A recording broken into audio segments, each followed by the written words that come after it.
প্রথমেই বলি thank you my dear husband আমাকে পুরো রাত ১২ঃ০০ টার সময় এত সুন্দর একটা সারপ্রাইজ দেওয়ার জন্য। তো জানি না এখন দেখছি প্রায় ১২টা বাজতে ২ মিনিট মতো বাকি। তো দেখলাম ছেলে আর বাবা দুজনে বাইরে চলে গেল। তো জানি যে কোনো না কোনো স্পেশাল মানে আমার জন্য তো হবেই। হ্যাপি বার্থডে বলো বলো বলো গেঞ্জি খালি গায়ে পড়েছে আরে বাবালি দিয়েছে গিফট। পাপা দেখ, গিফট না দিলে হয় শোনা, বল তাহলে পাপা কিছু বল। গিফট আছে আছে এই দেখলাই গো আরে ভগবান, বড় দেখলাই আচ্ছা ঠাকুর ঘরে বর্ষা লিখাচ্ছে। আর এটা যে হবে আমার জন্য সেটা আমি খুব ভালো করেই আমি জানি। আর যেহেতু রিহান আছে সেটা তো আরও বেশি ভালো করে হবে। আর মানে দেখো ঠিক রাত ১২টার সময় একদম চলে এসছে আমার জন্য একটা সুন্দর একটা কেক নিয়ে। আর এটা আমিও ওর বার্থডেতে, তন্ময়ের বার্থডেতে আমিও এটা স্পেশাল করে দিই ওর জন্য। আর ও আমার বার্থডেতে এই জিনিসগুলো করে। গিফট কিন্তু দিল না আমাকে, কি বলবো বল। বলো গিফট দিয়ে দিয়েছে তোমাকে পাপা আমাকে কি গিফট দিয়েছে তুই বল না, তাহলে। এটা তো কেক, এটা তো গিফট না। আচ্ছা গিফট না, গিফট না দিলে তো হয় না। বলো বলো বলো বলো বলো তোমার বার্থডে আমি তুমি তো আমার হ্যাপি, তুমি তো আমার হ্যাপি বার্থডে। না না না না, কালকে তোমার হ্যাপি বার্থডে। ইয়া না না কাটো কাটো কাটো হ্যাপি বল বল বল মুখে happy birthday to you happy birthday বলতে হয় তো বল happy birthday, to you happy birthday সোনা বাবা, হ্যাপি বার্থডে মা। দাঁড়া শোনো মা, দেখি তো আমার সোনাটা, আমার ছোট্ট বাবুটা। ওরে বাবাটা ভালো ভালো এই ছোটি কেন।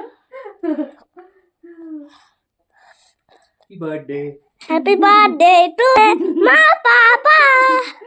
ভাই তোমাকে খাই আচ্ছা আচ্ছা আচ্ছা আচ্ছা আর আজকে রিহানও আমার জন্য অনেক কিছু করেছে। তারপর বাবা? আমার মাও আমার জন্য বাবা, অনেক দেখা? কিছু রান্না করেছে। পাপাকে বল একটু গিফট, তো গিফটের এই ব্যাপারটা বল। জিনিসগুলো তো আমার খুবই ভালো লাগে।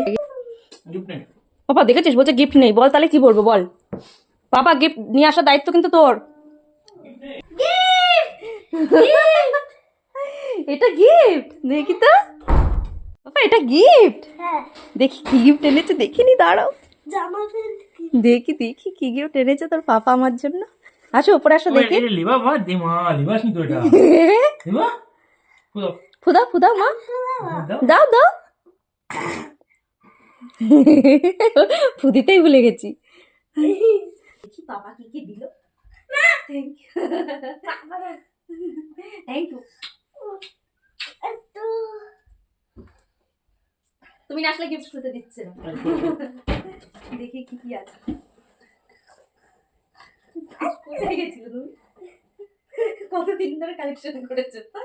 বড়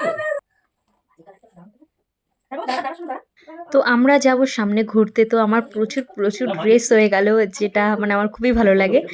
আর দেখো মানে ও আমার জন্য, তন্ময় আমার জন্য কতগুলো টপ নিয়ে এসছে। হবে কি না দেখো ওনালে মজা দিবে সব হবে আমার, দাঁড়াও মনসাকে দিও ওখান থেকে একটু দেখি মামা, দাঁড়া দাঁড়া। আর তন্ময়ের একটা জিনিস খুব ভালো যে ও আমার জন্য একা কখনোই কিছু নিয়ে আসে না। জানে যে বাড়িতে একটা বোন আছে, ছোট্ট বোন আছে। তো দুজনের জন্যই ভাগাভাগি করে পুরো নিয়ে আসে। এই দায়িত্বটা সত্যি কথা বলতে একমাত্র মানে দাদারাই তো পারে।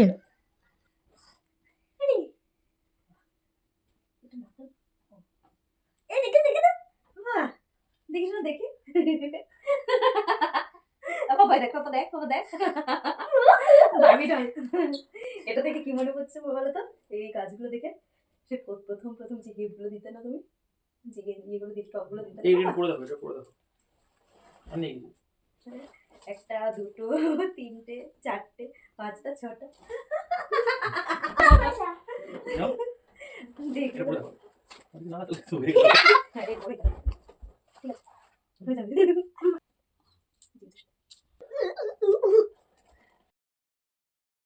Hello, thank you thank you বলার আগে বলছি thank you thank you thank you. আর এখন আমাকে ফোন করেছে তন্ময়ের বেস্ট ফ্রেন্ড, আমার একটা দাদা যার নাম জিৎ। তো ও প্রতি বছর আমাকে 12টার সময় ও আমাকে উইশ করবে, আর ওর যে ওয়াইফ আছে ওই বোনটাও আমাকে উইশ করে। তো ভীষণ ভালো লাগে এগুলো আমার। ঠিক আছে রাখ। তো চলো নেক্সট ভিডিওতে তোমাদের সাথে আবার দেখা হচ্ছে। তো চলো টাটা।